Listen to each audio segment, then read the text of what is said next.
Hello viewers, আশা করি সবাই অনেক ভালো আছেন। আপনারা জানেন যে দীর্ঘদিন থেকে আমি কম্পিউটার সায়েন্স রিলেটেড বিভিন্ন সাবজেক্টের উপর ভিডিও তৈরি করে আসতেছি। আমার উদ্দেশ্য হচ্ছে যারা কম্পিউটার সায়েন্সে পড়াশোনা করেন তাদেরকে কিছুটা হলে সাপোর্ট দেওয়ার। ফুললি সাপোর্ট অবশ্যই একজনের পক্ষে দেওয়া সম্ভব না, বাট আমি দীর্ঘদিন ধরেই চেষ্টা করতেছি যতটুকু সম্ভব আমার সবটুকু দিয়ে আপনাদের সাপোর্ট দেওয়ার।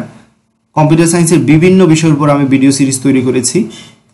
উদ্দেশ্য ছিল একটাই, যাতে করে কম্পিউটার সায়েন্স রিলেটেড ভিডিও, আপনারা জানেন যে বাংলা ভিডিওর সংখ্যা অনেক কম, সো এই অভাবটা দূর করার জন্য আমি দীর্ঘদিন থেকে চেষ্টা করতেছি। আপনাদের কাছে রিকোয়েস্ট থাকবে, যারাই computer science related Bangla video তৈরি করে বা কম্পিউটার সায়েন্স রিলেটেড ভিডিও তৈরি করে তাদেরকে আপনারা সাপোর্ট করবেন, যাতে করে তারা আরও উদ্যোগী হয় এই ক্ষেত্রে, যাতে করে আরও ভিডিও তৈরি করতে তাদের ইন্সপায়ারেশন চলে আসে। সো এই জন্য ইন্সপায়ারেশন দিতে কখনো আপনারা ভুল করবেন না। চ্যানেলগুলোতে সাবস্ক্রাইব করে নেবেন, লাইক দেবেন এবং কোনো কমেন্ট থাকলে অবশ্যই কমেন্ট করতেও সেটা বলবেন না। মতামত থাকলে মতামত জানাতে ভুলবেন না। এই ভিডিও টিউটোরিয়ালে আমি আলোচনা করব মূলত লজিক্যাল অপারেটর নিয়ে। এই পর্যন্ত আপনারা অনেকগুলো অপারেটর দেখেছেন, এরিথমেটিক অপারেটর ব্যবহার সম্পর্কে জেনে গিয়েছেন, assignment operator that's done, relation operator done, unary operator done. আজকে আমি লজিক্যাল অপারেটর নিয়ে আলোচনা করব। তো প্রথমে লজিক্যাল অপারেটরগুলোর সিম্বলের সাথে আপনারা পরিচিত হয়ে নেবেন। এখানে এই সিম্বলটা দেখতে পাচ্ছেন, এটা হচ্ছে লজিক্যাল অ্যান্ড, এটাকে বলা হয় লজিক্যাল অ্যান্ড। তো লজিক্যাল অপারেটরগুলো কেন ব্যবহার করা হয় সেটাও এখানে বলে নিচ্ছি। লজিক্যাল অপারেটরগুলো ব্যবহার করা হয় দুই বা ততোধিক কন্ডিশনের মধ্যে সম্পর্ক স্থাপন করার জন্য। দুই বা ততোধিক কন্ডিশনের মধ্যে কি করতে পারবেন, আপনি সম্পর্ক স্থাপন করতে পারবেন বা একটা লজিক দিতে পারবেন। অপারেটরগুলোর জন্য একটা কি করতে, অপারেন্টগুলোর জন্য অ্যাকচুয়ালি ভেরিয়েবলগুলোর জন্য একটা লজিক আপনি দিতে পারবেন। দুঃখিত।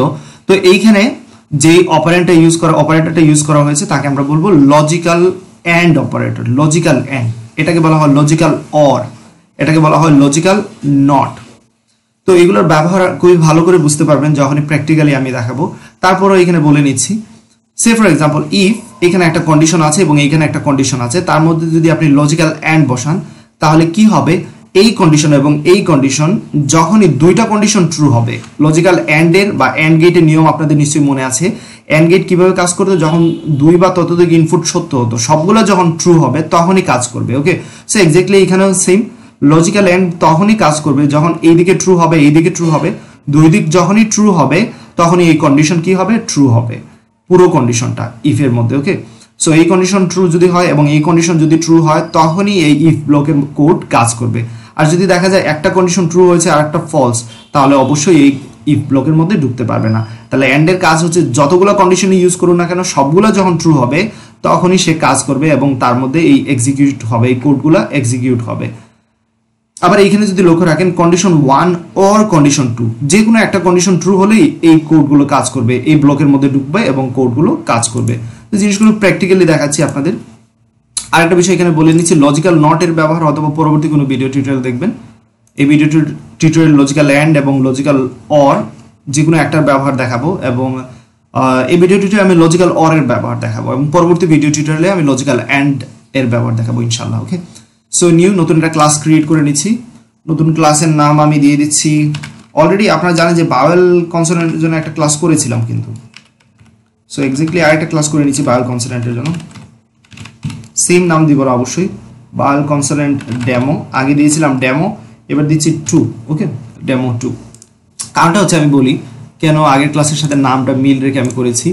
আগে যেটা করেছিলাম বাওয়েল কনসোনেন্ট ডেমো, আপনারা নিশ্চয়ই এই কোডটা করে নিয়েছেন অলরেডি। এখানে দেখতে পাচ্ছেন যে CH = A, else CH = E, CH = I, CH = O, CH = U, এই যে কোনো একটা হলে কি হবে, বাওয়েল হবে। ওকে, সো এই কাজগুলো আরো সহজভাবে করা যায় লজিক্যাল অর অপারেটরের সাহায্যে। সো সেটা কিভাবে করা যায় আমি সেটা দেখাচ্ছি। ওকে, প্রথমে আমাদের যেটা লাগবে অবশ্যই মেইন মেথড লাগবে। সো মেইন মেথডটা তৈরি করে নিচ্ছি, public static void main tab, main মেথডটা তৈরি করে নিলাম।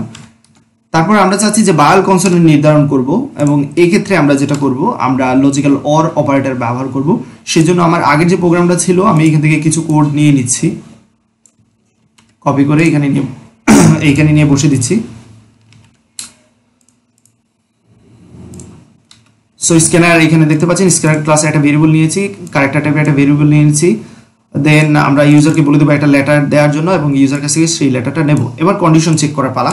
তো গত লেকচার ভিডিওটিতে বা ইফের ক্ষেত্রে আপনারা যেটা দেখেছিলেন, CH = A যদি হয়, CH = যদি A হয় তারপর আপনারা দেখেছিলেন এলস ইফ সিএইচ ইকুয়াল যদি ই হয়, সিএইচ ইকুয়াল যদি আই হয়, এরকম অনেকগুলো ছিল। তো এই কাজগুলো ইউজ করার জন্য অনেক কষ্ট করতে হয়েছে। এবার আমরা যেহেতু লজিক্যাল অর সম্পর্কে জেনে গেছি, সুতরাং লজিক্যাল অর ব্যবহার করতে পারবো। সিএইচ ইকুয়াল যদি, এবার আমরা এইখানে লক্ষ্য রাখুন, সিএইচ ইকুয়াল যদি ই হয় অথবা সিএইচ ইকুয়াল যদি আই হয় অথবা সিএইচ ইকুয়াল যদি ও হয় অথবা সিএইচ ইকুয়াল যদি ইউ হয়, যে কোনো একটা যদি হয়, এখানের মধ্যে থাকা যে কোনো একটা কন্ডিশন যদি ট্রু হয় তাহলে আমরা বলবো সেটা ভাওয়েল। সেটা কি? ভাওয়েল। তাহলে দেখতে পাচ্ছেন কিভাবে অনেকগুলো কন্ডিশনের মধ্যে আমরা সম্পর্ক স্থাপন করলাম। তো আগের কোডটা থেকে নিশ্চয়ই এটা বেটার, মোর এফেক্টিভ, কারণ দেখতে পাচ্ছেন এখানে অনেকগুলো আমরা ইউজ করেছি। CH equal if, else if, else if, else if, অনেকগুলো ইউজ করতেছে, অনেক লম্বা কোড লিখতে হয়েছে। বাট এবার আমাদের সে কাজটা করতে হয় নাই, একটা ইফের মধ্যে সেই কাজটা করে ফেলেছি আমরা। সিএইচ ইকুয়াল যদি এ হয় তাহলে ভাওয়েল হবে, যে কোনো একটা ট্রু হলেই এইখানের মধ্যে চলে আসবে, এই ব্লকের মধ্যে। অরের নিয়ম হচ্ছে যে কোনো একটা কন্ডিশন যদি ট্রু হয় সাথে সাথে সে কি করবে? কাজ করবে, এইখানে তার ইফের মধ্যে চলে আসবে। ওকে, যে কোনো একটা ট্রু হলেই সে রিটার্ন করবে ট্রু, আর যদি ইফের মধ্যে ট্রু হয় তাহলে আমরা জানি তার ব্লকের মধ্যে ঢুকবে। তো উপরের কন্ডিশন যদি যে কোনো একটা, যদি উপরের কন্ডিশন কোনোটাও না হয় তাহলে অবশ্যই কি করবে? সেটা কনসোনেন্ট আউটপুট দেখাবে, কনসোনেন্ট। ফাইন, এবার আমরা যদি কোডটা রান করি, কোডটা আমাদের করা হয়ে গেছে। এবার রান করে দেখে নিই কাজ করতেছি কিনা না। এন্টার এনি লেটার, আমি একটা লেটার দিলাম, ছোট হাতের লেটার দিলাম, কারণ বড় হাতের জন্য আমরা কন্ডিশন দেই নাই। আমরা চাইলে অবশ্যই এখানে দিতে পারতাম বড় হাতের জন্য কন্ডিশন, অর দিয়ে সিএইচ ইকুয়াল বড় হাতের একটা কন্ডিশন আমি এইখানে বড় হাতের এ দিয়ে দিতে পারতাম, এরকম অনেকগুলো দিতে পারতাম, রাইট? সো আমি সেদিকে আর যাচ্ছি না, আমি যতটুকু করেছি ঠিক ততটুকুর জন্যই দেখাই। এন্টার এনি লেটার এ দিলাম, দেখাচ্ছে ভাওয়েল, নিশ্চয়ই সেটা বুঝতে পারতেছেন। সো ওরের নিয়মটা হচ্ছে যে কোনো একটা কন্ডিশন ট্রু হলে সে রিটার্ন করবে ট্রু, এবং আমরা জানি যে ইফের মধ্যে যদি ট্রু রিটার্ন করে তাহলে তার ব্লকের মধ্যে ঢুকতে পারবো।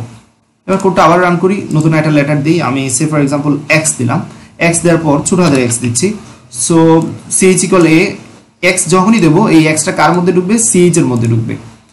তো সিএইচ এর মধ্যে এক্স আছে, এক্স ইকুয়াল নিশ্চয়ই এ না, এক্স ইকুয়াল ই না, এক্স ইকুয়াল আইও না, এক্স ইকুয়াল ও না, এক্স ইকুয়াল ইউ না, তাহলে কোনো কন্ডিশনে এখানে ম্যাচ হলো না, তাহলে সরাসরি এলসে চলে আসবে এবং কনসোনেন্ট দেখাবে। সো দেখি এখানে দেখাচ্ছে কিনা না, এক্স্যাক্টলি কনসোনেন্ট দেখাচ্ছে। আশা করি এতটুকু বুঝতে পেরেছেন। পরবর্তী ভিডিও টিউটোরিয়ালে আমি লজিক্যাল অ্যান্ড এর ব্যবহার আমি আপনাদের দেখানোর চেষ্টা করবো ইনশাআল্লাহ। ওকে, ভালো থাকুন, সুস্থ থাকুন, আল্লাহ হাফিজ।